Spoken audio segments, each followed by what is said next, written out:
तो है गाइस, नमस्कार। कैसे हैं आप लोग? आई होप आप लोग अच्छे होंगे। तो आज हम गाना सुनने वाले हैं खेसारी लाल यादव के। टाइटल में है कमर छतरी।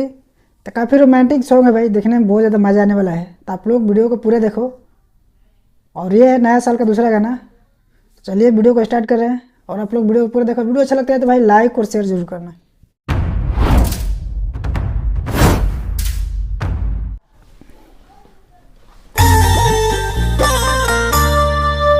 ओहो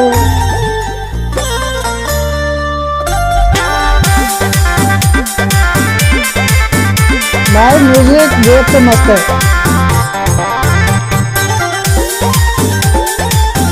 आहा, मस्त भाई म्यूजिक हो। हमारा के प्यार नहीं करे दिलो, कहियो में कहियो ना धरे दिलो, अपना बलम से नाराज बड़का दुखवा कोने नहीं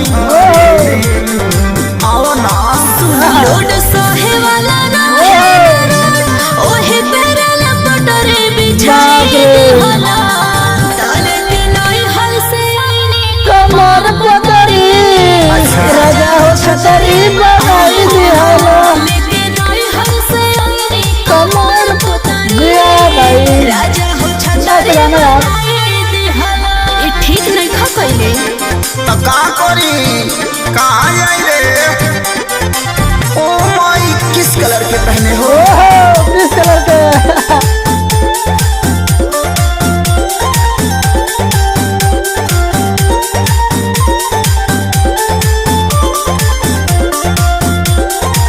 भाई साहब म्यूजिक बहुत मस्त है। नहीं हमें रहे कमर हम एक नंबर वाह।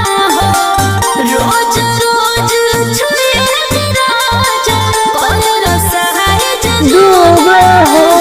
बोला ई ठीक कइले बाड़ा हाँ तो सुखी कइले बरानी ससुरा के पानी आहा। अबे खिलल जवानिया सही बोलता देह सुघराई तू बारू मोटाई बोल कमल परे सरिया बोलो दे दिल रोज भर दे हम ठरे बनाए होला डाले के नई हर से कमर पतरी राजा हो छतरी बनाई दिहला।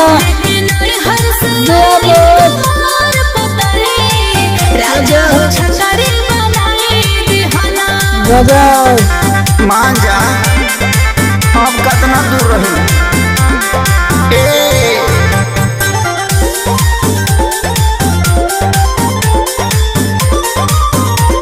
बवाल सॉन्ग।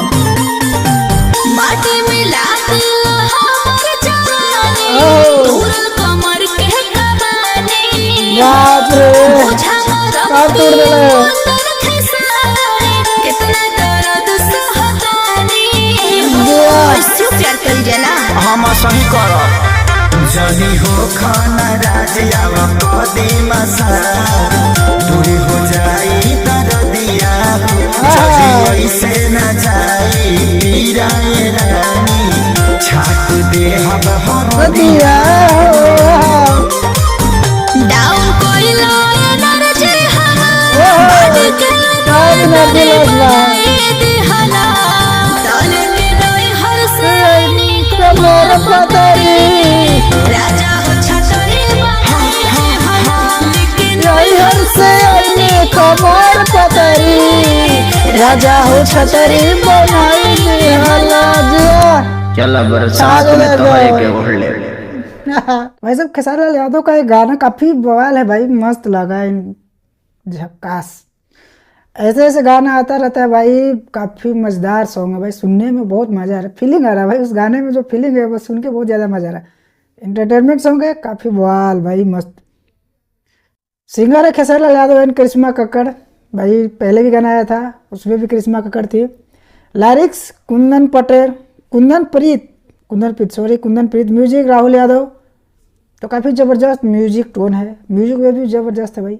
और खेसारी लाल यादव का लुक में एकदम, खेसारी लाल यादव का लुक इसमें काफ़ी ज़बरदस्त लग रहा है भाई। और जो भाई एक्ट्रेस है, हीरोइन है, वो भी मस्त है यार।